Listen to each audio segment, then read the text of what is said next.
Thank you all for joining us for the Graduate School Test Prep GRE and GMAT workshop. Joining us today is Clay Cooper, attorney and president and founder of Cooper Test Prep. They're going to discuss the two major standardized tests for admission to graduate school, the Graduate Record Exam, GRE, and the Graduate Management Admission Test, the GMAT. I'm going to hand it over to Clay to get us started. Thank you, Carly.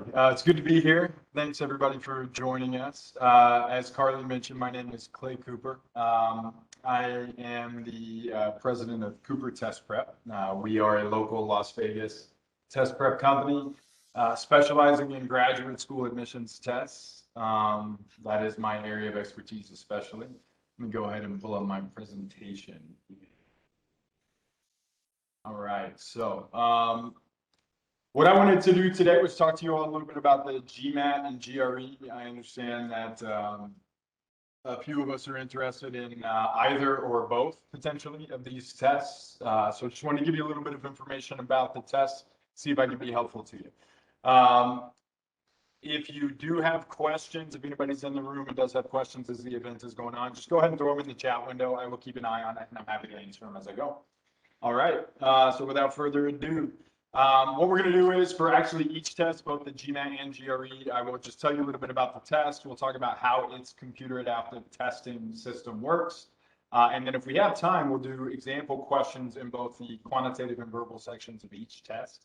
I'm not sure if we'll actually have time to get to all that today or not. I'll try, but we will do kind of a brief overview of each test and then answer some questions about how each one works and especially the similarities and differences between them, which I know is a common topic for prospective graduate students or current graduate students who need to take one of these tests. So a little bit about me before we get started. Like Carly said, I am a practicing trial attorney here in Las Vegas. I actually graduated from the Boyd School of Law here at UNLV. And I am pretty plugged in with the community on campus. I put on in-person courses on these two tests and some other tests as well at UNLV's campus. I've got, this is a kind of a shameless flex to begin the presentation, so please forgive me, but I've got high GMAT score, same comparable GRE score as well. LSAT scores past the two states bar exams. I'll tell you what, we'll skip past this slide. I have been teaching and tutoring standardized tests for more than a decade. And I promise you guys, I don't go around in real life bragging about my test scores. So please forgive me doing it at the beginning of the presentation. The idea is to establish some credibility. I have high 99th percentile scores on all the graduate school admissions tests, with the exception of the MCAT. So if you do have a question about one of these tests, I can help you. I've been teaching it for a million years, and I have taken the test myself, so I know wherever I speak. Let's see. Here's my personal cell phone number, and this is my personal email. So if you have any questions about either of these tests, I encourage you to reach out to me, text, call, email me, however you want to reach out. I'd love to hear from you. I offer tutoring for each test, and then we also, as I'll show you in just a moment, I'm going to be running courses beginning actually next week, end of February, early March, one for the GMAT and one for the GRE. So please don't hesitate to reach out if there's any way I can be of help to you. Even if it's just a question, if the question is, which test should I take, or, how well do I need to do to achieve a particular purpose, or anything like that. Any question at all about your prep or about the admissions process in general, I would love to help. Please reach out and let me. So here's the information about the GMAT course. It will begin on February 28th. It'll run on Mondays and Wednesdays from 6:30 to 9:30 p.m. It will be both in person and online. So if you prefer to attend remotely, you can do that. I will be live streaming the classes, or you can come to campus and do it in person with me. I will also be recording the class sessions as well. So if you can't attend on a particular night, you can check out the recording after the fact. I post them the night of, and you can watch them kind of on demand on your own pace as well if you'd like to do that. $900 registration cost. I think you'll find that super competitive for an in-person expert-led course. 4 weeks long, 8 lessons, 24 total hours of class time. Each lesson's 3 hours. If the cost is an issue, you can get financing for the cost through a firm, through my website. Just check it out, cooperprep.com/GMAT. That's a really popular option. The Affirm allows you to break down into a few payments. The book comes with textbooks, practice problem sets. We will review official GMAT practice tests and homework in class. It really is a great value. I encourage you to check it out. And if you have any questions about the course at all, please reach out to me. I'd love to answer them for you. And then you'll notice very similar listing for the GRE, of course, starting the day after. This one starts on March 1st and runs on Tuesdays and Thursdays from 6 p.m. to 9 p.m. So similar course format, but different course content, obviously. If you're studying for the GRE, this would be the one you're more interested in. So I'll be teaching GMAT on Mondays and Wednesdays, GRE on Tuesdays and Thursdays, both of them starting around the end of February, beginning of March. Please don't hesitate to reach out if you have any questions about the course at all. Either course, I should say.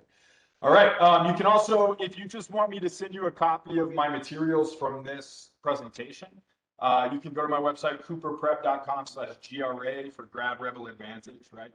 And just leave me your email and your name, and I would be happy to send you a copy of this PDF. And if you have any questions, you can reach out to me that way as well. I'd love to get in touch with you.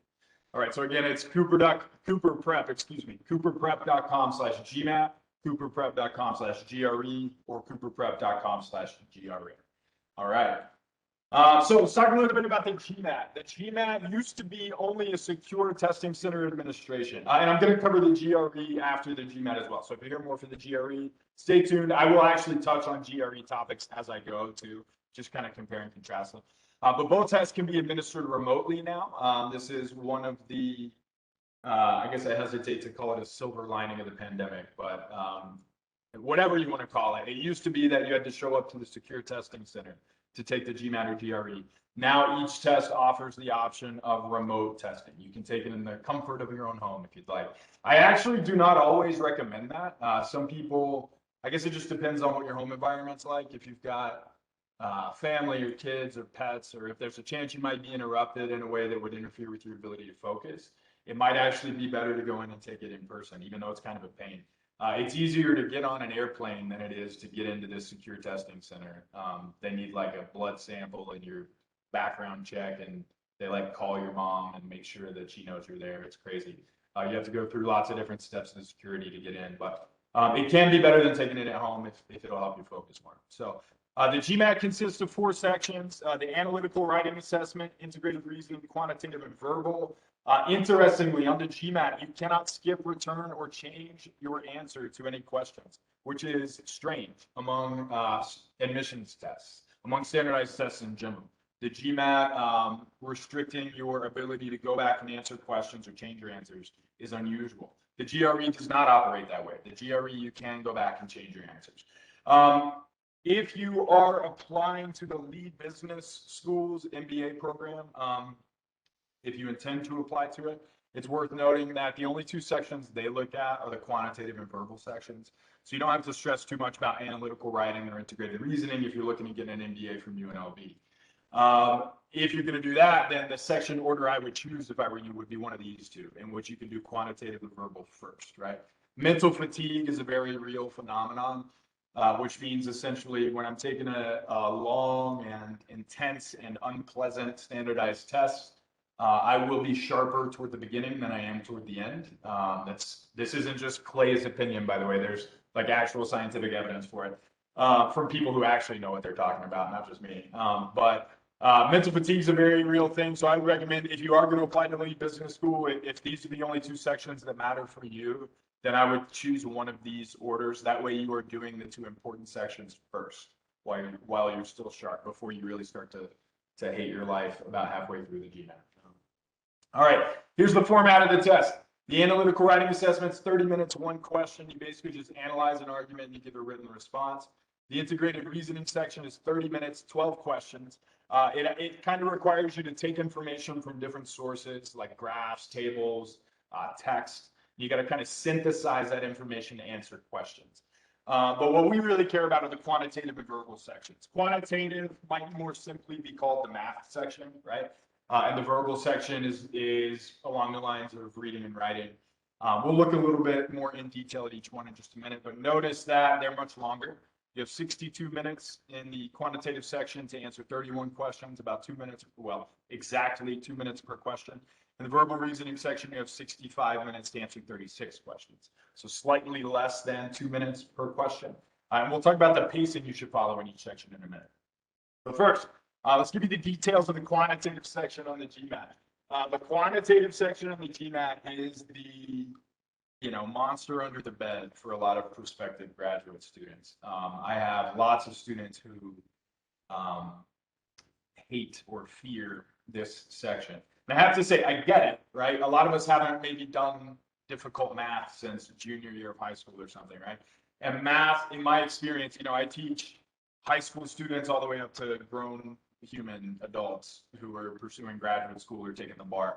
And I can tell you that it is absolutely the case that math skills tend to atrophy if you're not using them. In other words, when my students haven't done math in a few years, it goes away. So if that's the case for you, the good news is you're in good company, and you're not weird, you're not dumb. It's just that if you don't use math in your everyday life, it does tend to go away. I can tell you that beyond a shadow of a doubt. The good news is it comes back. There's a little bit of, muscle memory is not the right term, but I don't know what the right term is, but math that you used to know, I promise, comes back more easily than you might expect. So if you are looking at the quantitative section, or if you look at some of these example problems I'm going to pull up in a minute and you think, oh my gosh, I better pursue a different life path because there's no way I'm ever going to get this question right. Don't fear. Number one, I can teach you how to do it. And number two, it'll come back to you if you put in the work. All right, so the quantitative and verbal sections, both on the GMAT and actually on the GRE, use computer adaptive testing. And what that means is the test will change its level of difficulty depending on your performance. And I'm kind of laughing because talk about aspects of a standardized test that drive people insane. The computer changing the difficulty of the questions depending on how well you're doing sounds horrible or intimidating. But it doesn't have to be. It's really not a big deal. I'll explain in just a minute how it works, but it's nothing to be afraid of. We'll talk about the pacing you need to follow in the math section or the quantitative section. You do not get a calculator on the GMAT. That's the difference between the GMAT and the GRE. But don't be afraid of that either. If you brush up on your arithmetic a little bit, you'll probably be okay. We'll talk about how it's scored, the 2 question types, and then I'll briefly address what content is covered and what content is not covered. So, as I mentioned, 62 minutes, 31 questions, which means you have 2 minutes per question. Remember, on the GMAT, you can't skip questions and you can't go back to questions, right? You cannot move on to the next one until you finish this one, and then once you finish this one, it's over. So all the questions are multiple choice. There is a huge penalty for unanswered questions, which means you cannot afford under any circumstances to leave a question blank on the GMAT. This is another difference between the GMAT and the GRE. The GMAT doesn't let you skip around, and it penalizes you hugely if you don't finish the section. So as you're probably already gathering, the pacing is really, really important on the GMAT, and in fact, quite difficult as well. You got to stay on pace because if you end up not answering questions, it's a nightmare. But you can't skip around, which means pacing is really hard to manage. So just keep that in mind. Pacing is a big deal on the GMAT, but whatever else happens, you cannot afford to leave a question blank. No matter what, it is far better to blindly guess on a question. To pick an answer truly at random is far better than to leave it blank on the GMAT. If you leave a question blank on the GMAT, I will show up at your house and yell at you, okay? Do not leave a question blank no matter what happens, all right? All right, so you do not get a calculator. You do get a non-erasable scratch booklet if you go in and take it at the Secure Testing Center. If you take it at home, you get scratch paper. The non-erasable scratch booklet is kind of like a little booklet full of laminated sheets, basically, and they give you this little marker that you can use to write on it. And what you write won't erase until they use like a magic spray to erase it. The idea is that you need scratch paper, but they want to be able to look at what you're writing on the scratch paper to make sure you're not cheating. Don't let that freak you out or anything. It's not a big deal. Basically, you get scratch paper is all you really need to know. And if you take it at home, you get scratch paper as well. All right, so talk about computer adaptive testing. Here's how it works on the GMAT. And remember, computer adaptive testing works a little bit differently on the GMAT and on the GRE, right? So on the GMAT, the way computer adaptive testing works is that your first question in both the quantitative and the verbal sections will be of what they estimate to be moderate difficulty, right? So my first question will be like about the middle of the road in terms of difficulty. And then things get weird. If I get that question right, the test will tend to get harder. The subsequent questions will be of increasing difficulty. For every question I get wrong, the subsequent questions will tend to be of decreasing difficulty. In other words, the more questions I'm answering correctly, the harder the test gets. The more questions I'm answering incorrectly, the easier the test gets. So if that sounds,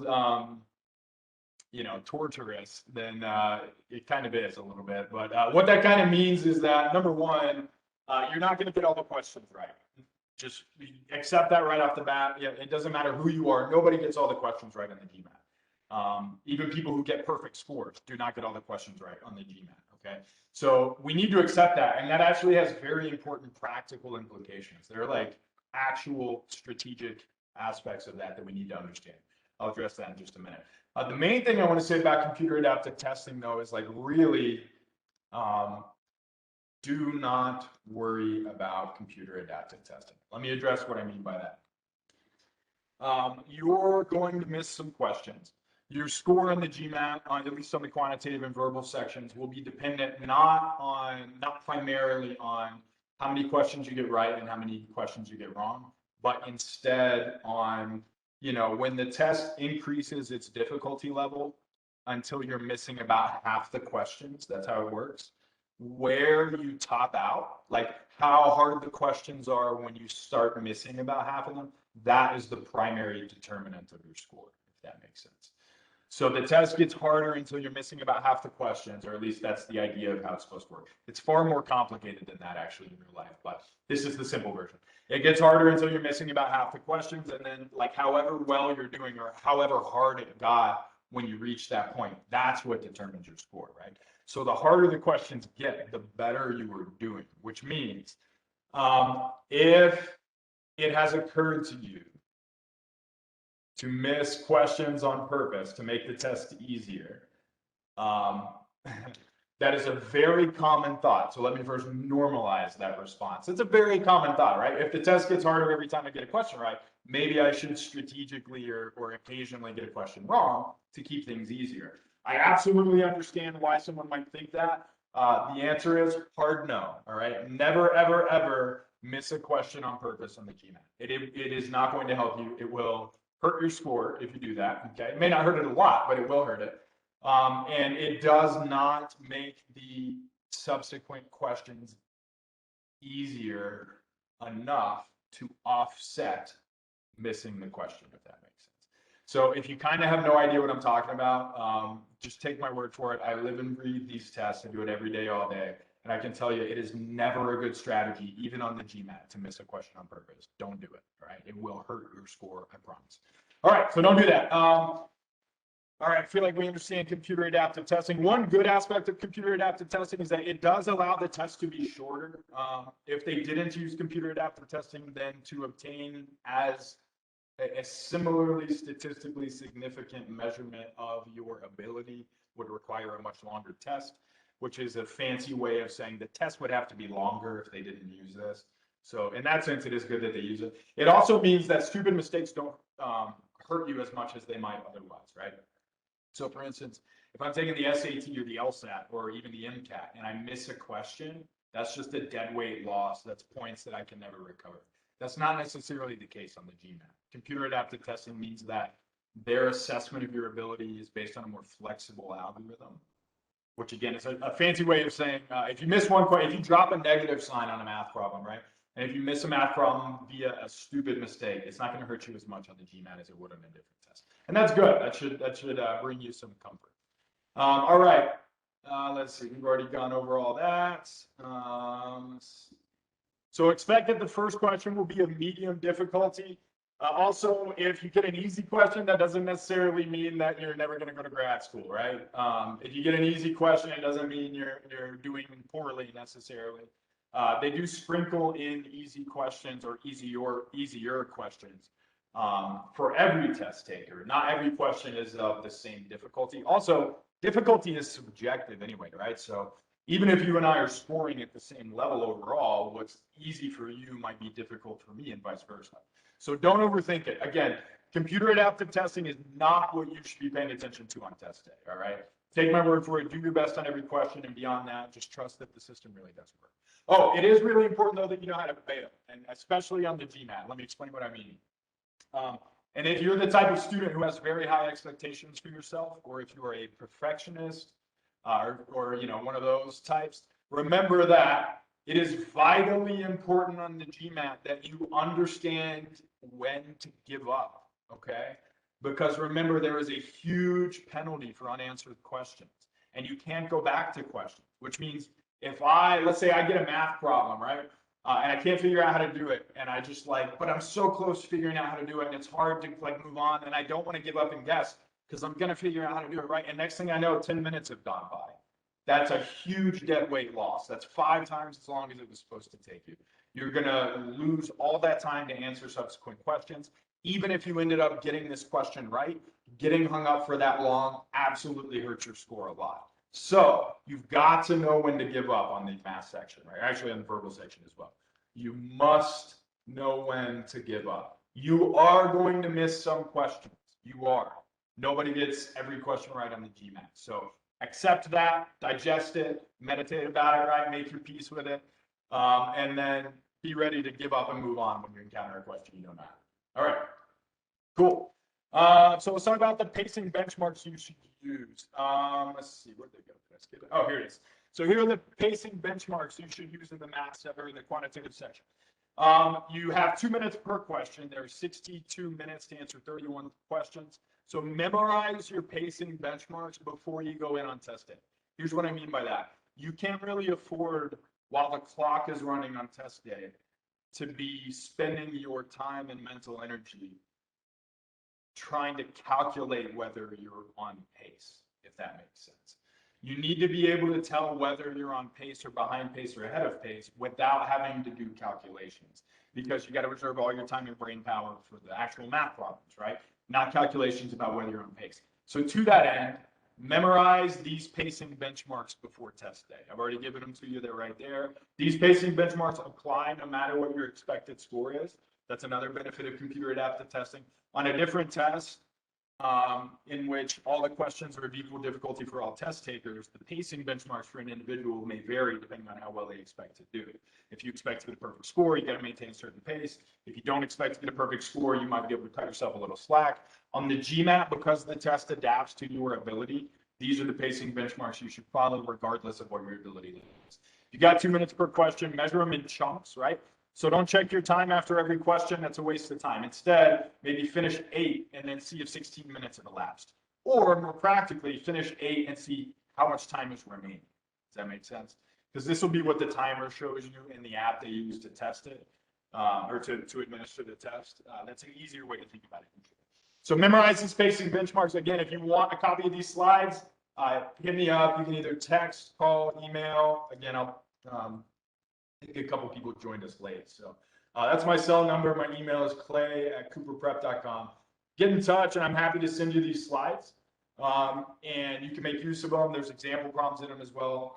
And that will help you memorize these pacing benchmarks. All right, let's keep moving. Any questions so far? Are we good? I need to pause and catch my breath every once in a while. I get so excited yelling about these tests, man. It's crazy. And then I'm lightheaded all of a sudden talking about pacing on the view. All right. If you do have a question, feel free to shout it out. I would love to answer it as we go. All right. Again, you cannot afford to leave a question blank on the GMAT. If you leave a question blank, I will report you to the authorities. Don't leave a question blank. All right. You can't do that. You can't get away with it. All right. So we've talked about all that. Let's talk about how your score is calculated. You get a scaled score between 1 and 51. Ignore that.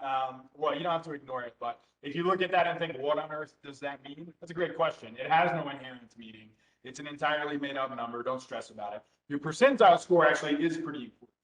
Of all the scores you can get on any standardized test, your percentile score is the only one with any inherent meaning. And let me explain what I mean by that. Your percentile measures what percentage of other test takers you beat. So if you recall at the beginning of the presentation when I was really obnoxiously flexing on everybody about how I've got 99.8 percentile scores on the GMAT and the GRE, what that means is I beat 99.8% of other test takers, if that makes sense. So let me do this flex again. So that percentile score, as you can see, is like the only inherently meaningful score you're going to get. Because if you think about it, when you apply to any program, all they really need to do is compare your ability to that of your peers, right? They're weighing your application against other applications. So what they really need to know is, how do you stack up against your peers? Which explains why the percentile score is the only one of these that's inherently meaningful. I can tell you too, if you're applying to get an MBA from the elite business school, you need a 25th percentile score or better in quantitative, a 25th percentile score or better in the verbal section, and then you need a 550 composite score. I'll talk about what that means in just a minute. Although I think, don't quote me on this, I might be explaining it incorrectly. I think they will consider a score between 500 and 540, but I think the requirement, the official requirement is at 550. I do know that the 25th percentile requirement in each section is correct. All right, so let's talk about your overall GMAT score between 200 and 800. Note that your analytical writing score is separate and does not factor into your overall composite score. Your integrated reasoning score, again, is separate and does not factor into your composite score. Your composite score between 200 and 800 comes entirely from your quantitative score combined with your verbals. So those two sections determine your composite score. And again, that's one thing that a lot of schools look at, your composite score. All right, let's talk about the two question types in the GMAT's quantitative section. We have the problem-solving questions.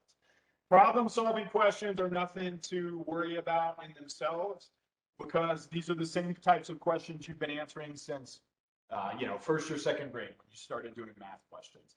Problem-solving questions just ask you a question and they offer you answers that are submitted as answers to that question. In other words, if they ask you what is the value of G, they will give you answer choices that offer you potential values of G, if that makes sense. So pretty straightforward in terms of the question type, the question format. That is certainly not to say that problem-solving questions are easy. By definition on the GMAT, they're going to be hard for you. Even if the first few are easy, then they'll keep getting harder until they're hard for you. But at least that question type is pretty straightforward. Data sufficiency questions, on the other hand, are the single strangest question type that I'm aware of in any standardized test ever. And that includes SAT, ACT, LSAT, GMAT, bar exam, you name it.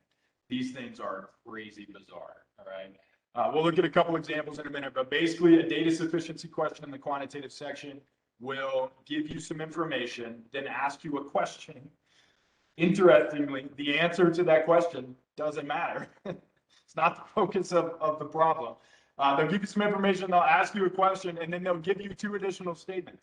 And you don't actually have to come up with the answer to the question they asked you. Instead, what you have to do is determine whether either statement individually will allow you to answer the question you've been asked. You determine, does statement one individually allow me to answer the question? Then you determine, does statement two individually allow me to answer the question? If the answer to both of those is no, then you will determine, do both statements together allow me to answer the question? And then there are 5 different answer choices that embody the 5 possible permutations of the answers to the questions that I just asked you. So if you just heard that and you think you might have had a stroke, right? And you're like, what is this fool talking about? I don't believe that this is a real thing. Don't panic. I'm going to show you what they look like. And then if you see what they look like and you think there's no way I'm ever going to be able to make sense of this, sign up for the class and I'll help you make sense of it. I can show you how to do it, right? Or get in touch with a tutor like myself or someone else. There are people out there who can help you understand. Finally, before we look at some example questions, let me just mention some topics that are covered and some that are not in the GMAT. And actually, I'm pretty sure that this list is identical for both the GMAT and the GRE. I'll have to check my other slides in just a second, but I think this list is identical for the GMAT and the GRE. Algebra is covered, arithmetic is covered. Arithmetic here means like calculations. 17 times 14 is arithmetic, okay? And arithmetic is harder on the GMAT than the GRE because you don't get a calculator on the GMAT. You will occasionally have to do some calculations. I know that sounds disgusting, but you can handle it. Geometry is tested on the GMAT. Number properties are tested on the GMAT. Number properties are things like prime numbers, factors, evens and odds, exponents, negatives and positives, square roots, things like that. Number properties are kind of fascinating, actually. Some of the most interesting math problems you're going to see test number properties. If you're listening to me describe that and thinking you're in trouble, then again, there's help out there. Go find it. Know what's not tested: calculus, trigonometry, trigonometry, more like, right? Trigonometry is not tested. Higher level algebra is not tested either. Neither are matrices. So don't worry about any of those things as you prepare for either of these tests. All right, let's look at some examples. And I'll be quick about these because I've got 9 minutes left before I need to, well, I guess more than that. I've got not that many minutes left before I need to get onto the GRE. So I'm gonna move through these quickly. Here we go. Joshua and Mia are taking turns driving a car. Joshua drives 75% of the distance between the two cities. What's the ratio of the numbers Mia drives to the number of miles Joshua drives? Beware on a question like this, seeing that 75% means 75 of every 100, and then thinking, well, that's a ratio of 3 to 4. So our answer must be something with a base of 4, right? Like answer choice B. But we're doing that. That's actually not what's going to happen in this question. When they tell us Josh drives 75% of the distance, that means the distance Josh drives, D sub J, would be 0.75 or 75% of the total, right? If Mia drives the remaining distance, then D sub M, excuse me, Mia, not Mia, the distance Mia drives might be 0.25 if she drives the other 25% of the total, right? So what's the ratio of Mia's miles to Joshua's miles? That will be the distance Mia drives over the distance Joshua drives, which is 0.25 T over 0.75 T. Those T's will cancel. 0.25 over 0.75 reduces to 1/3. 1/3 is a ratio of 1 to 3. Fractions are nothing but symbolic representations of ratios, right? Some of us are flashing back to junior year of high school right now. That's okay. That's what you should be doing. You're going to have to relearn some of that math, but I can help you with it. So anyway, our answer would be 1 to 3. This is also a great example, though, of a question in which, if you're not careful, you might circle 1 to 4 just because at first blush you think 75% is 3/4. Mia drives 1/4, so Mia might be 1/4 of the total, but that's not quite what they're asking. All right, cool. So that's a problem-solving question. Notice, problem-solving questions are the far more simple question type in the quantitative section. Let me show you another problem-solving question really quick. And I'm going to solve this at warp speed because we need to keep moving. But they want to know what y is. I happen to know that when two angles are adjacent to each other, like those two, they have to add up to 180 degrees. What that means here is, also when two angles are opposite each other at the intersection of two straight lines, they're equal to each other, which means this angle must be x. And that also means that these two angles added together, x plus y minus 20, must add up to 180 degrees. But so must x and x plus 40. They too have to add up to 180. So 2x plus 40 equals 180 degrees. Subtract 40 from each side. 2x equals 140, divide by 2, x equals 70. If x equals 70, I can plug that in here. I've got 70 plus y minus 20 equals 180. I'll add 20 to each side, and I get 70 plus y equals 200. Subtract 70 from each side, y equals 100. And again, it is not my intent to make you think you need to do math problems like that to succeed on the GMAT. That's not the case. I'm going through this at warp speed because I got a lot to cover today, but that's just this would be considered a very easy geometry question in the quantitative section. I do say that a little bit to scare you, just a little bit, not maliciously. I just want you to understand, if you're looking at this and thinking, oh man, that looks tough, I get it for sure, but that tells you that you got a good bit of work to do in the math section. But that's okay. Work to do is not a bad thing. All right, here we go. This is a data sufficiency question. So just first of all, let's just take a moment and just bask in the bizarre strangeness of what's happening right now in this question. Look at these answer choices, right? What does this even mean, honestly? Statement 1 alone is sufficient, but statement 2 alone is not sufficient.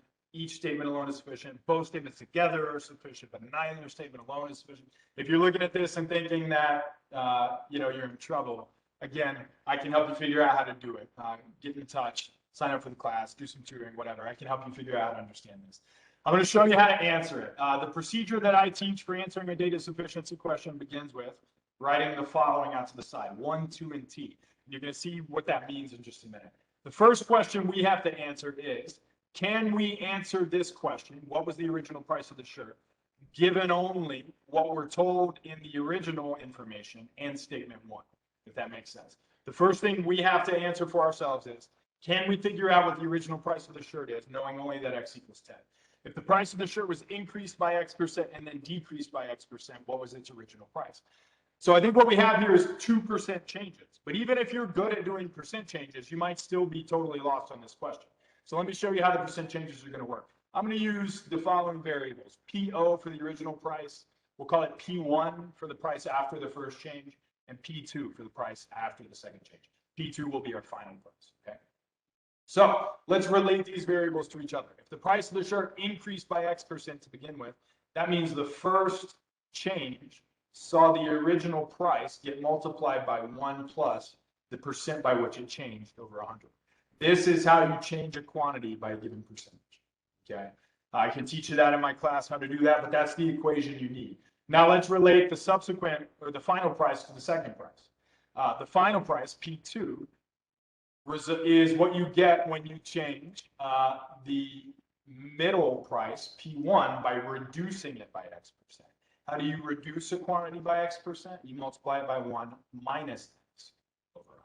That makes sense. Okay, so now I have 2 equations incorporating my 3 prices and my 1 unknown percent. One of the concepts that I teach and stress a lot in the math section is what I call the mini-map. So if you've ever played video games, you know that in some games, I think it's called a mini-map. I don't know what it's actually called. I think there's a little map in the corner of some video games, right?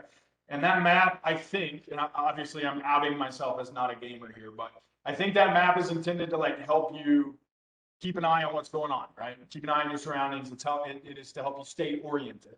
The reason I call this concept the mini map is because if you apply the concept I'm about to explain, it will help you remain oriented in the hardest math problems. The mini map tells me that if I need to solve for the explicit numerical value of an unknown, I will generally need 1 equation per unknown. I'll say that again. If I need to solve for the explicit numerical value of an unknown, I would generally need 1 equation per unknown. And again, if you're hearing that and thinking, like, what does that even mean? Is that English? Don't panic. I can teach it to you. But we are asked to solve for the explicit numerical value of an unknown here. They want to know what was the original price of the shirt. In other words, what was the numerical price of the shirt? That's the numerical value of an unknown. So what we're going to need is 1 equation per unknown. Right now, we have 2 equations for unknowns. We can simplify this a little bit by combining the equations. What I'm going to do is replace P1 in the second equation with the expression that I have that I know is equal to P1 from the first equation. And what I find is my final price, P2, is going to be equal to my original price increased by X%, then subsequently decreased by X%. So now I have 1 equation. And how many unknowns remain in it? 3. P2, P0, and X. 1 equation, 3 unknowns. So when they tell me the value of X, that's going to take me from 1 equation, 3 unknowns, to 1 equation, 2 unknowns.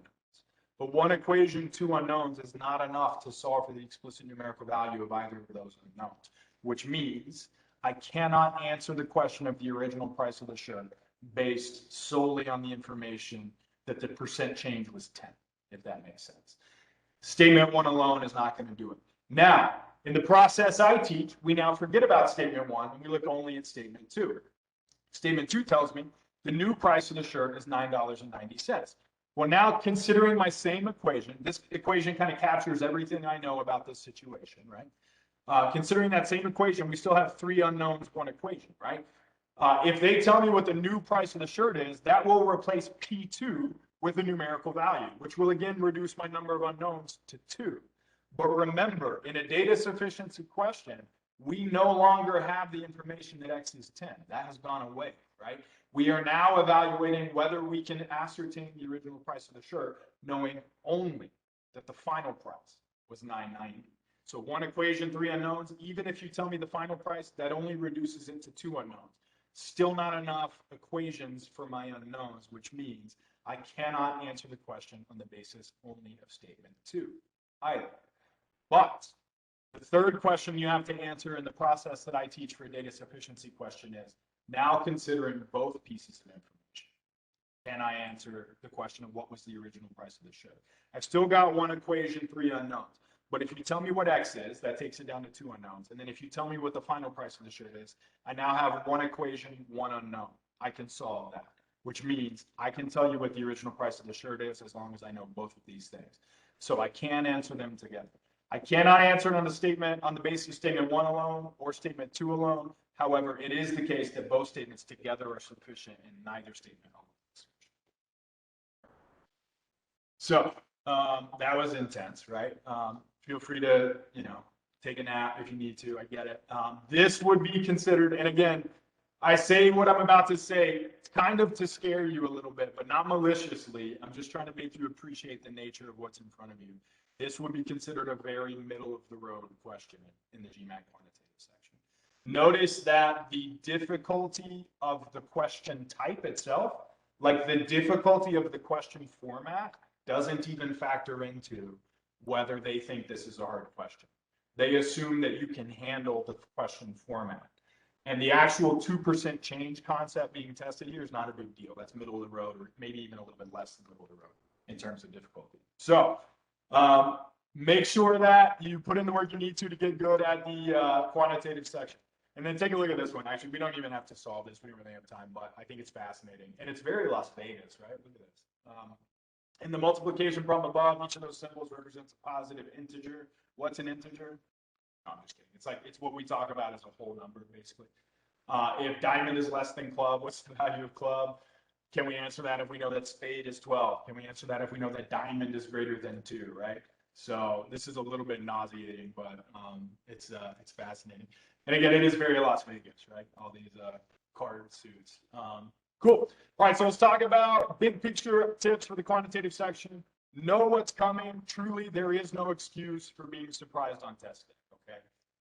You may or may not achieve your goals with the GMAT. You may or may not get where you want to go. You may or may not put in a lot of prep time, but there is no excuse for showing up to take the test and being surprised by what happens when you do.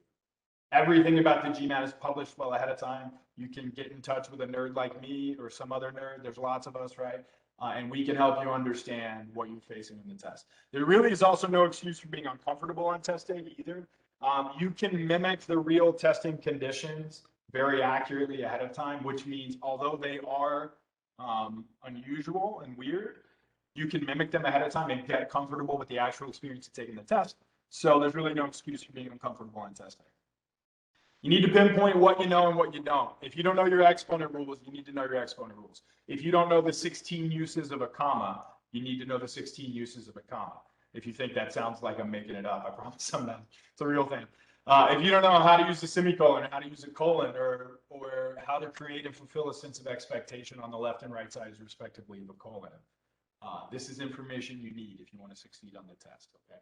So pinpoint what you know and what you don't. Again, somebody like me can help you with that. You also need to have a roadmap. I think this is really often overlooked, even by hardworking, well-intentioned test takers. I see a lot of times people get knee deep in their prep, but without a big picture roadmap, when you're knee deep in it and you have a bad day, it's very easy to get discouraged and burned out. And you're going to have bad days, in my experience, which means the roadmap is really important because it helps you see the big picture, see the forest, so to speak. Keeping your eye on the ball, keeping the big picture in mind will make sure that you can persevere and make it through the inevitable low spots ahead and achieve your goal.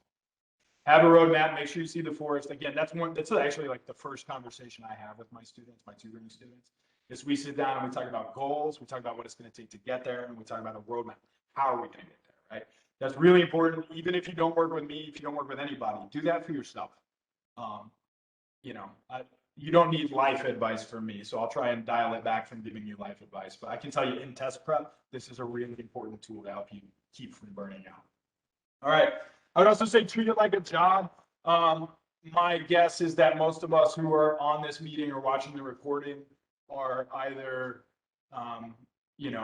late in our undergraduate careers or after undergrad, which means that you already understand the importance of approaching something like your test prep with professionalism. You don't need me to tell you this.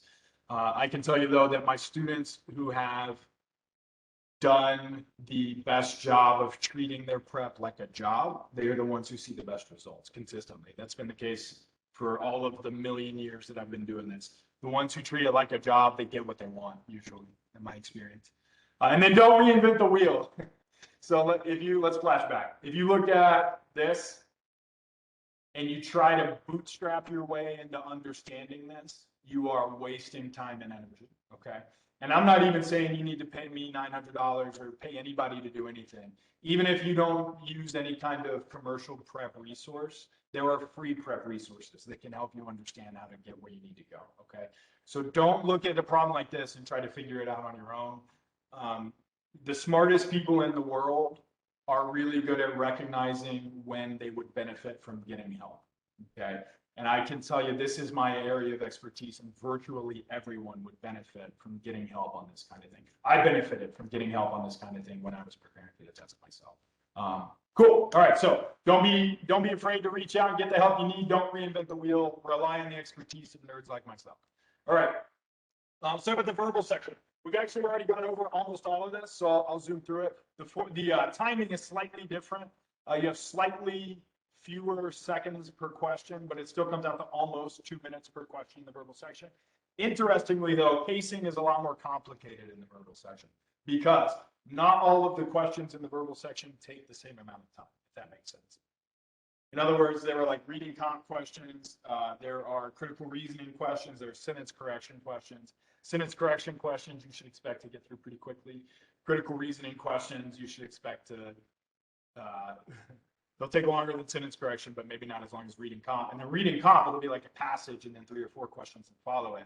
So like, how do you even time that, right? Do I allot time for reading the passage? I'll go over all that in just a second. My point is, though, the timing is more complicated. There is the same penalty for not answering the question. So again, if you fail to answer a verbal question, if you leave one blank, I will show up at your house and yell at you. Don't do that, please. No matter what happens. And you can't skip around. You can't move on to the next question until you submit an answer for this one. And then once you've submitted an answer for this one, it's too late. You can never go back, right? The scoring for the verbal section works exactly like the scoring works for the quantitative section, which is to say you'll get a score between 1 and 51 that is not inherently meaningful and is highly confusing. You will get a percentile score that is inherently meaningful and helps you understand how you stack up against your peers. And then your quantitative and verbal combined, again, for your score between 200 and 800. Your score between 200 and 800 is derived entirely and exclusively from your performance on the quantitative and verbal section. Analytical writing and integrated reasoning, the 2 sections I mentioned that, for instance, Lee Business School doesn't care about, those do not factor into your composite score. Your percentile score, when you get your percentile scores, you will get an independent percentile score for the quantitative section, an independent percentile score for the verbal section, and then a composite percentile score as well. Okay, you'll get 3 different numbers. They will represent how well you did against your peers in math, how well you did against your peers in verbal, and then how well you did against your peers in math and verbal. Does that make sense? Cool. All right, if you have any questions about the scoring, reach out to me. I'd love to explain it to you. I know it's confusing. All right, the 3 question types in the verbal section are sentence correction, reading comp, and critical reasoning. Sentence correction will present you with a sentence, and your job is to improve its grammar or clarity, okay? So the sentence may or may not have a grammar or clarity issue in it, but you will need to apply your knowledge of the rules of English, grammar, punctuation, that sort of thing, to improve the structure of the sentence. Sometimes the sentence may not be grammatically incorrect, but it may be unclear or ambiguous or ineffective, as they call it. And I can give you some guidelines for improving the clarity and effectiveness of sentences as well. Reading comp is very similar to what you've been doing since 3rd grade, right? You'll be given something to read and then you'll be asked questions about it. I can tell you the reading comp on the GMAT is harder than most. I'd say it's harder than probably the GRE, LSAT, and MCAT are probably the only tests where the reading comp is as hard or harder than the GMAT. It's harder than any test you've taken before if you haven't done a graduate school admissions test. That would be my guess. Now I may be wrong, but that's my guess. And then critical reasoning questions. These are LSAT style questions. So if you're familiar at all with the LSAT, you're facing logical reasoning questions in the GMAT. Basically, the way these work is they will give you a little short stimulus that will contain an argument typically, and then they'll ask you to perform some task with respect to that argument, either strengthening it, weakening it, identifying an assumption that it requires, stuff like that. It's fascinating. I would love to talk to you about that. So here is the rough distribution of the question types. We have about 16 or 17 sentence correction, 13 or 14 reading comp, following about 4 passage. In other words, each passage has about 3 or 4 questions. 11 and 12 critical reasoning sections. You will get some experimental questions, which means sprinkled in with the questions that actually count will be a handful of questions that don't count. But that's kind of a nothing concept. Don't worry about it. It doesn't matter. You won't be able to tell which ones count and which ones don't. From your perspective, they will all look identical, and you would be ill-advised to try and figure out which ones count and which ones don't. You can't, I promise. There is no difference between them. The ones that don't count for you will count for other people, which means they are real questions. So from your perspective, there's no way to tell the difference, and you'd be ill-advised to try. All right, so sentence correction questions, you'll get 5 choices, and the sentence may or may not contain a problem. If it does contain a problem, you got to fix it. I'll show you an example in just a second. Reading comp, we already talked about that. Critical reasoning, we already talked about that. All right, so what kind of question type is this one? Excuse me. Which question type is this one? Sentence correction, right? They give us a sentence, they give us 5 options for correcting it. Take a look actually and see if you can, I'll tell you what, I'll give you 20 seconds, 30 seconds. Look at this question and see if you have a favorite among the answer choices. And especially challenging, try and articulate why. Give me a hard and fast rule that makes one of these answers better than the other.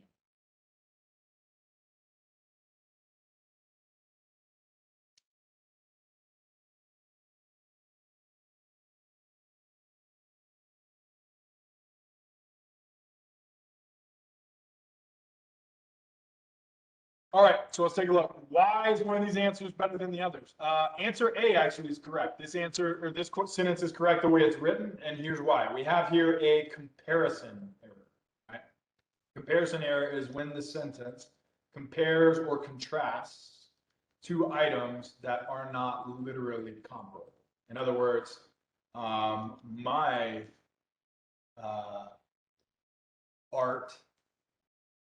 my painting is better than you. If I said that, that is an illiteralism. I'm comparing you as a human to my painting. What I seem to mean is that my painting is better than your painting, but that is not what I've said. And I need to be hyperliteral and hyperspecific in these sentence correction questions. Specifically, look at what's going on in the way it's currently written. In English, speakers rely on pronouns, but in other languages, pronouns are absent. At its core, that sentence is not making any impermissible comparison. Compare that with B. Unlike English, in which speakers rely extensively on pronouns when referring to other individuals, pronouns in many Asian languages, such as Japanese. The first thing I would show you is that there's a concept I teach called exit buddies. Exit buddies are paired punctuation marks like commas, dashes, or parentheses that can be used to set off any interjection or interruption from the rest of the sentence. When you spot exit buddies in the wild, you can eliminate what's between them, and the sentence should still make sense. In other words, I can simplify the grammatical structure of the sentence by ignoring exit buddied constructions. Again, if you think like, what is he talking about? Come to my class, I'll explain it. And if you're thinking, is that a reference to Finding Nemo? Yes, it is. You are correct. So here's what's happening in this question, or in this sentence. Unlike English, pronouns. Those are 2 items that are not literally comparable. Pronouns are not a spoken language. English is. B is making a comparison error. B is trying to compare, or actually contrast, I should say, pronouns with English. Those are not literally comparable items. C makes the same mistake. Unlike English speakers are typically humans, right? Unlike English speakers, pronouns. You can't compare pronouns to humans. D fixes the first part, but messes up the second. When we say unlike those in English, okay, well, that could refer to pronouns, right? Sure, but we've changed the second part, many Asian languages. Now we're comparing pronouns to languages. We still have a comparison error, same thing in E. In comparison with English, which is a language, pronouns. Can't compare it. So that's a great example of a clarity issue as tested in a sentence correction question. And as you can see, it even helps me in clarity questions to apply concepts of grammar. like exit buddies. I can simplify the structure of a sentence and make it easier to understand by knowing that when I interject inside of two paired punctuation marks a descriptive phrase, I can eliminate that without affecting the grammar of the sentence. All right. There's another sentence correction question. We don't really have time. This is a reading comp question. Typical reading comp passage, right? It's about 350 words. Here's an example of a question you might get after that.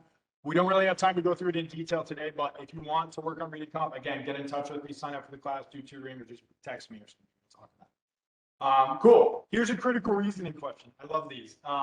So obviously, being a lawyer myself, I had to do the LSAT and take the bar exam. And this question is very similar to one you might see on the LSAT. In fact, I think the GMAT, the people who make the GMAT, I think they must have modeled these directly on the LSAT questions. That's how similar they are. But basically, here's how it works. They give you a stimulus.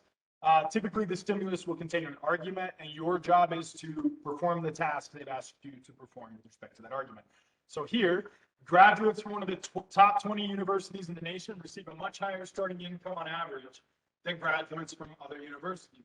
The place where a person is educated, therefore, must be a more important factor for finding a higher paying job than are such personal qualities as ambition or the ability to organize. All right. So this is, and our job here is to weaken the argument above. When they say argument, we should remember that the word argument spells the word conclusion, all right? When you're doing a critical reasoning question, argument spells the word conclusion. Attack the conclusion, not the argument.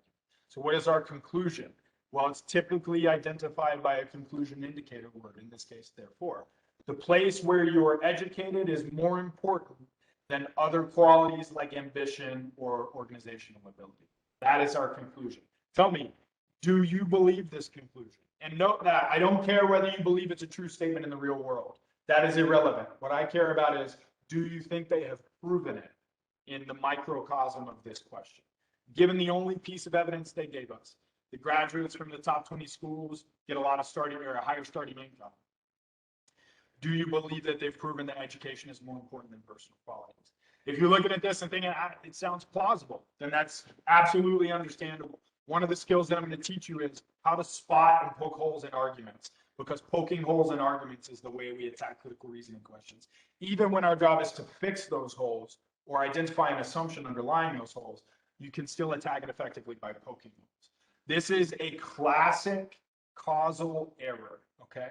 What they are saying in this case is that A causes B. One of the most common mistakes of causal reasoning, if I'm claiming that one thing causes another, one of the most common ways to mess up that kind of claim is to not realize that there is a third event that causes both. Does that make sense? So I might say every time the road is wet, people use umbrellas. It's crazy. Every time the road is wet, people use umbrellas. I see it all the time. So the road being wet must cause people to use umbrellas. In reality, what's happening is there's a third event, the rain, that causes both of those events, right? So that's a common error of causal reasoning. And in this case, I think that's exactly what's happening. What they're saying here is where you go to school determines your income, right? How do we know that? Because people who go to the best schools have the best income. Therefore, where you go to school is more important than your personal qualities. Isn't it possible, though, that the schools themselves factor in an assessment of your personal qualities like drive and organizational ability when they determine whether to admit you? Isn't it possible that those qualities are really important in finding a job? It's just that people who have those qualities in spades tend to end up at the best schools. So maybe where you go to school doesn't matter at all. Now, we know in the real world that's not true at all. It matters a lot. But in the scope of this question, they certainly haven't proven it, have they? Right? So answer choice D would be great. The top 20 universities in the nation screen select applicants who demonstrate strong personal characteristics such as organizational ability and drive. In other words, if the schools themselves sort you on this basis, then your later ability to get a job that pays you a lot might not be the result of the school you went to. It might be a result of the fact that you have those qualities, which is also the reason you went to that school. Does that make sense? Cool. All right, awesome. So that is a critical reasoning question. Same major big picture tips for the verbal section. There's no excuse for being surprised by what you see on the test. If you show up and they're testing you on the uses of a pair of dashes, and you think, man, I didn't think I was going to have to know how to use a pair of dashes. No excuse for that, right? What is going to be tested is published ahead of time. I or anyone who is an expert in this test can help you figure that out and be ready for it. Again, there's no excuse for being uncomfortable. You can mimic the real thing very closely and make sure you know what's coming and you're comfortable in the testing environment. Pinpoint what you know and what you don't. Have a roadmap so you don't get discouraged. Treat it like a job and then rely on the expertise of people who understand these tests, okay? So how to prepare in general, the GMAT and the GRE are daunting. We're about to switch gears into the GRE. There's a lot to learn. Keep the big picture in focus. Don't get discouraged, struggle, and then burn out. All right, so let me pull up my GRE slides real quick. That is all that I've got that's specific to the GMAT. Do we have any questions about it? Yeah. Yeah, I have a question for you. So, with regarding your classes and like the prep classes that you're going to be giving, do you think that you'll have some during the summer session or perhaps after this semester ends? Just because I know a lot of students are probably like pretty weighed down with their coursework already. Yes, you're spot on. I've gotten that question 3 times in the last 24 hours, actually. So yes, I will absolutely have summer classes. The best way to make sure that you're aware of those is email me, text me, or go to my website and give me your information. And I just say, yo, I'm interested in your classes, but I've got too much going on right now. And I will put your name in my spreadsheet where I track such things. And then when I get that class scheduled in the summer, I'll just shoot you an email. I'm not going to abuse having your email address either. So don't worry about that. I don't know what just happened, but excuse me. Sorry, my phone went off.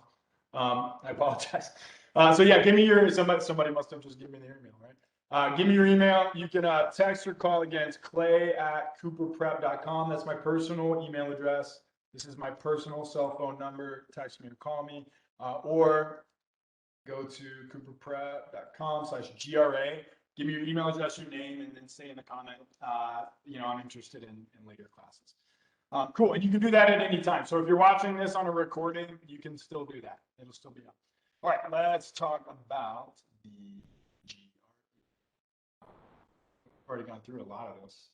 I'm basically going to try and scan through this and kind of highlight the differences between this test and the GMAT. I think that's probably the most informative way to talk about it.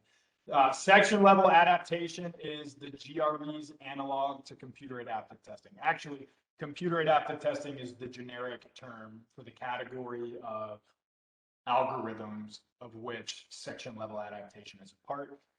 All that really means is that this means the test changes depending on how you're doing. Cool. All right, so you will get example problems in quantitative and verbal if we have time for it, and then we'll go over the general principles as well. Let me skip past the flexing slides. All right, so notice this. You can skip, return, or change your answers to questions on the GRE. You cannot do that on the GMAT. You can do it on the GRE. In fact, you can mark and review your questions, which is super, super helpful. So if I've looked at number 7 10 times and I'm like close to figuring it out, but I can't figure it out, I will mark it, move on, come back later. That's a really effective strategy. A lot of times while you're doing other stuff, when you come back, you can kind of look at it with fresh eyes. And stuff will just click into place. You cannot choose your own section order on the GRE though, like you can on the GMAT. There is no penalty for guessing, which means like the GMAT, you must answer every question again. If you leave a question blank, I will call your parents and tell them that you're a bad student. So don't do that. Don't leave a question blank. Cool, here's the format. Again, analytical writing section, which as you may remember, is literally the same name of that section in the GMAT. These tests are very similar, right? This one doesn't, well, actually, I shouldn't say that. I was going to say it doesn't matter, but that's not true. Check the published requirements of the schools that you're looking to apply to find out which of these sections they care about and which they care about most. You will have a verbal section. In fact, you'll have 2 verbal sections and 2 quantitative sections. You will then have an unscored section. We'll talk about what that means, and a research section. Those are basically just the analogs of the experimental sections or the experimental questions that we talked about in the GMAT. On the GRE, there's separate sections, but you won't know which one it is. So again, you are better off just trying your best on all of them. Don't try and figure out which one it is. The format of the quantitative section is 20 questions, 35 minutes. I will tell you this, popular let's say opinion is that GMAT is marginally harder than GRE in quant.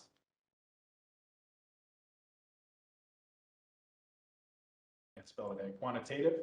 And then the GRE is marginally harder than the GMAT. Oh, excuse me. GRE is marginally harder than the GMAT and verbal. This is like what the internet will tell you if you Google it, okay? And it is not incorrect, but it is a gross oversimplification, okay? So the main thing you need to remember is that the schools that you're going to apply to compare, all they really care about is how you compare to your peers, okay? In other words, all of your scores on these tests are derived more or less directly from a curve, if that makes sense. That percentile score we talked about is the numerical embodiment of the curve. It's not how many questions you get right, it's how do you do compared to your peers, right? That's what the test scores you on, that's what the schools you're applying to care about most. So is it true that the GMAT math sections are marginally harder than the GRE in quantitative? Yeah, but remember, it's not you versus the test. It's you versus your peers who are also taking the test. So is the GMAT marginally harder in quant? Yeah, but it's marginally harder for everybody. And you're not competing against the test, you're competing against your peers. Think about it like a golf tournament, right? If you're a sports fan. What is the winning score in a golf tournament? Well, it can be under par or it can be over par, depending on the tournament and the course. It's not you versus the course. It's you versus the other golfers. So the GMAT golf course is harder than the GRE golf course in math. Sure. But it's not you versus the course. It's you versus the other golfers, if that makes sense. So if you're trying to compare which steps you should take, keep that in mind. All right. So you have about 1 minute and 45 seconds per question. They're all multiple choice. There's no penalty for guessing. Section level adaptation works a little bit different than it does on the GMAT. And you do get a calculator on the GRE. Oh joy, right? So you don't necessarily have to do the arithmetic that you'd be required to do on the GMAT. However, don't overestimate how much having a calculator will actually help you. For number one, or for the first thing, they're actually pretty hard to use in the GRE, the calculators. It's not the most intuitive thing. So I just keep that in mind. So basically, the second section's difficulty level is determined by how you did on the first section. So if you remember the format, I said you'll have 2 sections of verbal and 2 sections of quant, right? The difficulty level of the second section will be determined by how well you did on the first section. So if you do very well in the first section of verbal, the second section will be hard. If you do very well on the first section of quant, the second section of quant will be hard. Does that make sense? So it's a little simpler than the way computer adaptive testing works on the GMAT. Computer adaptive testing changes within the section in the GMAT. On the GRE, it's just the second section's difficulty will be determined by how well you do in the first section. We've already gone through all of that. You got to stay on pace. Here are the pacing benchmarks for the GRE. And again, if you want these slides, let me know, text, email, fill out the form, whatever. And I will send you these slides so you can get these pacing benchmarks. Memorize them before test day, same way you do in the GMAT. You really can't afford to be doing time math while the clock is running in the math section.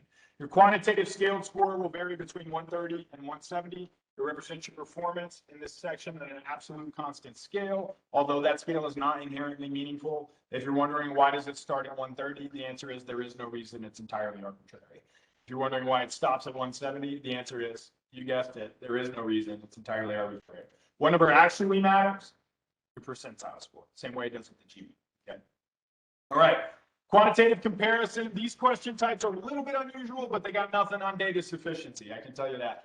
Quantitative comparison, here's how it works. It may be either a pure mathematical comparison, or it might be posed in a real life setting or written up as word problems. It will assess your basic math skills, your understanding of elementary math concepts, and your ability to reason quantitatively, basically solve math problems. There are 4 possible answers. So you'll probably notice that these questions do kind of resemble to some degree data sufficiency questions, and that the answer choices are always the same, right? Quantity A is greater, quantity B is greater, they are equal, or their relationship cannot be determined. So just like a data sufficiency question where those 5 very strange answer choices are always the same on a data sufficiency question, you get 4 answer choices that are always the same on a quantitative comparison question. They're just a little easier to understand.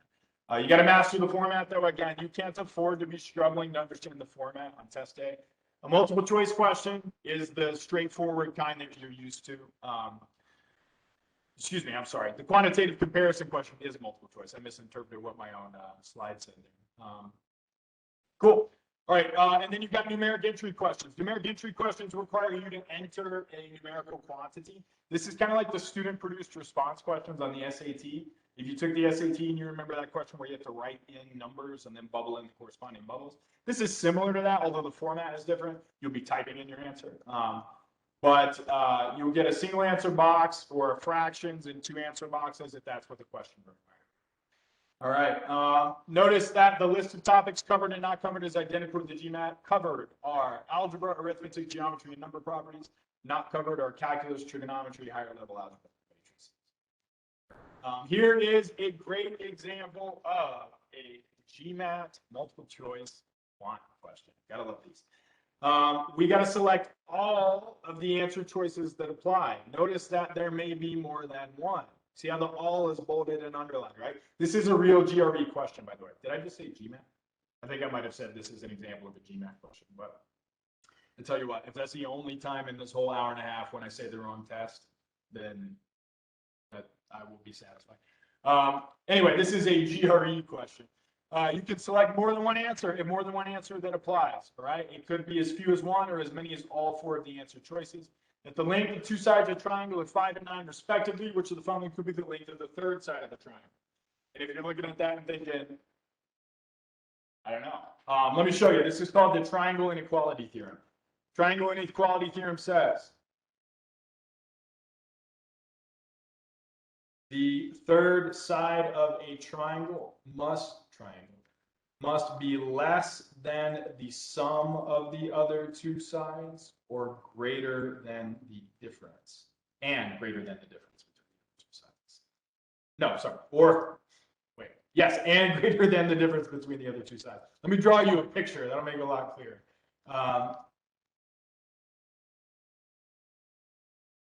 Cool. All right, so here's what the triangle inequality theorem means in English. It is a standard math concept. What I'm about to do is employ a major test prep concept, which is employ visual spatial reasoning. Humans are really good at visual spatial reasoning, so whenever you can, draw up the math problem. Right? Cool. So imagine that I gave you these 3 pieces. Tell me, could you ever build a triangle using these 3 pieces? The answer is no. Why not? Well, because if we want to give them names, then A and B, even when you lay them end to end, are not nearly long enough to stretch from one end of C to the other, if that makes sense. So if we were making a rule to prevent this problem from happening, that rule would be when I add A and B together, they need to be longer than C. And that is the mathematical representation of the triangle inequality. That's all it says. So if our 2 sides are 5 and 9, think about it this way. That's 5 and that's 9. Very rough estimate, right? What is this difference? It's 4. So our 3rd side is going to have to be at least 4. Right? If we're calling it X, it's got to be greater than 4. Okay, but what if I lay 9 and 5 end to end? And what's the total distance? 14, which means our 3rd side has to be less than 14. Does that make sense? So we've got to be between 4 and 14 exclusive, which means our 2 answers would be 5 and 8. Makes sense. Cool. So that's the triangle inequality theorem, and more importantly, that's a multiple choice quantitative question from the GRE. All right, here's another example on the number line shown above. Each tick mark, the tick marks are equally spaced. Which of the following statements about the numbers X, Y, and Z must be true? All right, must it be true that X times Y times Z is less than 0? What do we think? We'll evaluate each one of these individually. Yes, it must be true. Why? Because Y and Z are positive, being to the right of 0 on a number line, and X is negative. And if you multiply a negative by a positive, the result will be a negative, which means the product of all 3 must in fact be less than 0. If these are equally spaced, must it be the case that X plus Z is equal to Y? We can actually plug in our own numbers for X, Y, and Z here to make this easier. Now, X, Y, and Z do not have to equal our numbers, but they have to be equal in proportion to our numbers. In other words, if X is -1, Y is +1, and Z is +2, right? Which means that we'd have -1 plus 2 equals 1. Is that true? Indeed it is. So B would have to be true as well. Now, they could also be -10, +10, and +20 for all we know, but the ratio still holds, so the statement still must be true. And then finally, must it be the case that Z onto Y minus X is greater than 0? I think Y minus X is going to be 0, isn't it? Y minus X in this case would be like, if we leave them as 10 and -10. 10, oh, I'm sorry, actually, I just made a sign error there, my bad. 10 minus X is negative, actually. So 10 minus -10 would in fact give me 10 plus 10, which is 20. That times Z, in this case, Z would be 20, would be 100. So must it be the case that that's positive? Indeed it must. So they all must be true. Cool. And that's what happens when you drop a negative sign. Cool. This is an example of a quantitative comparison question, right? They give you some information, they give you two quantities, and then they give you answer choices that try to relate those quantities to each other. All right, so we don't really have time to get into that. We got 9 minutes left. I want to get on into the verbal section, run through that really quickly, especially because the question types in the verbal section are strange on the GRE. But this is just, again, another example of what types of quantitative comparison questions you can see. All right, so let's talk about verbal. 30 minutes, 20 questions. How you pace yourself should be based on the question type. It is multiple choice. There's no penalty for guessing, and uses section level adaptation as well. Let's get on into the question types. There are reading comprehension questions. In fact, they constitute about half of all verbal questions. They'll give you something to read, and then they'll ask you about its content and structure. Here's where it really gets strange. The question types range from multiple choice with single answers, where you only get to pick one, multiple choice with multiple answers, like the kind we just saw in the math section, right, where there could be more than one answer that applies, or select and passage format questions, where they ask you to pick something in the passage that best answers a question they have asked you. Again, strange. There will be about 10 passages with between 1 and 6 questions each. 1 or 2 of those 10 will be longer passages with more questions. There will be one argument structure passage that is shorter. Text completion questions. We'll have a passage of 1 to 5 sentences with 1 to 3 blanks in it. There will be 3 answers per blank between the 1 to 3 blanks, right? And you got to pick the answer for each blank. Or if there's only 1 blank, there will be 5 answers. And if you're already lost about the question types in the verbal section, the GRE, you should be, right? They're very complicated, and we're not even finished with them yet. So again, get some expert help. We can help you make sense of these. There's only one correct answer in this type of question, which we're going to see in just a minute, a verbal question where there could be more than, and even a question very similar to text completion, where there could be more than one correct answer. So we got to be able to tell the difference between the different question types. But in a text completion question, there's only one correct answer consisting of one choice for each blank. Partial credit doesn't happen. If you only get one of the blanks right, you will not get the question right. Credit. Okay, so, and then we have sentence equivalence questions. There will be a single sentence with 1 blank and 6 answer choices. We must select 2 correct answers that are equivalent and that complete the sentence in the same way. Again, partially correct answers receive 0 credit. You must select 2 words that complete the sentence, fit its meaning, and produce completed sentences that are similar in meaning. Notice how similar that is to a text completion where there could be 1 blank with 5 answers. There's only 1 correct answer, right? So again, if you're lost, that's okay.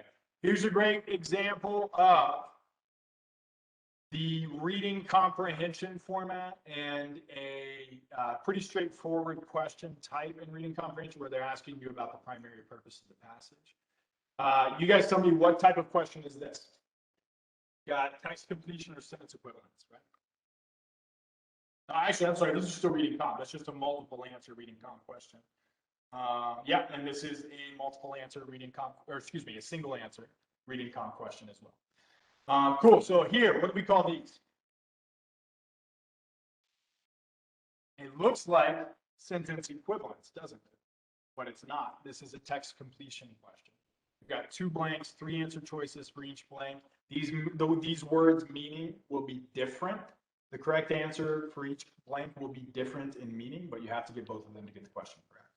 All right, and then This is another, this is very similar to a critical reasoning question like you would see on the GMAT, right? They're going to give you a little prompt and then they'll ask you, in this case, to weaken the support the example lends to the executive's contention. Do you remember how what they asked us to do in the GMAT, and a very similar question was also to weaken the argument above? Here they're asking us to weaken the executive's contention. Contention is another word for argument. That music publishers have been devastated by the photocopy. And again, we would need to come up with an alternative explanation for the causal relationship that he's claiming. All right, cool. So this is a single blank sentence, or excuse me, text completion question. This is a sentence equivalence question. One blank, 6 answers. You got to pick 2 answers that complete the sentence to have the same meaning and a meaning that fits. All right, so that is it. Let me show you. Tell you what, let me show you wrap up stuff, and then if anybody has any questions, I'm happy to stay and answer them. But first, here's the info you need. For info on the GMAT course, go here. For info on the GRE course, go there. This one starts 228. This one starts 301. And then if you just want to leave me your info so that I can send you today's slides, go there. Or text or call me personally or shoot me an email if you have any questions. Even if you're not interested in the course, if you just want to ask me a question, happy to answer it. Just please reach out. I'd love to help you however I can. All right, I will quit yelling at you guys now. Do you have any questions? Does anybody have any questions? Oh, somebody just typed something. Awesome, cool. So if you do have questions about the tests, about the application process, which tests to take, when I should take the test, should I go to grad school, whatever. Well, you don't need my life advice, so I'll probably. Any other question about the test or the application process? I'm happy to, excuse me, any other question about the test or the application process? I'm happy to answer if anybody's. If not, then I'll hang out for a minute and then I will. That was awesome, Clay. Full of so much information. Before we end today's session, I would like to thank you for being so thorough. And I know that this presentation on our YouTube channel is going to help a lot of students. I did drop a link to our survey in the chat. If you wouldn't mind filling that out to all the students who came in, that really just helps us know, how we're doing on our programming, and it helps us improve our programming in the future. I hope you all have a great rest of your day, and I will stop recording now, but like Clay said, he'll hang around in just a minute to see if anybody wants to ask any questions, and I thank you very much for being here.